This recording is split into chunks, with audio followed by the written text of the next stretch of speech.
అన్ని ఆహారాన్ని అన్ని ముంబై అని పూణే అని ఇక్కడ నాకు తెలీదు ఏది తీసుకుంటారో ఏది తీసుకోరో. కొన్ని తీసుకొని కొన్ని చెత్తలో వేసేసేది నా కళ్ళారా చూశాను. అందుకని నేను ఒక్క చిన్న కవర్ గానీ రబ్బర్ బ్యాండ్ గానీ ఏది వెళ్ళినా గానీ నేను అలా 2-3 నెలలకు ఒకసారి రీసైక్లింగ్ యూనిట్స్ కి ఆహార రూపంలోనో నీటి రూపంలోనో లేకపోతే వాయు కాలుష్య రూపంలోనో మళ్ళీ మనమే తీసుకుంటున్నాం, మనమే దీనికి రోగాల బారిన పడుతున్నాం.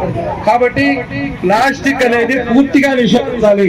ప్రతి ఒక్కరూ తన ఇంటి నుంచి బయటకు వచ్చేటప్పుడు చేసే చిన్న గుడ్డ సంఖ్య తీసుకొని వచ్చి రీయూజబుల్ ప్లాస్టిక్ మనం ఏదైనా సరే మళ్ళీ నా పరిసరాల పరిశుభ్రత కొరకు ప్రతిరోజు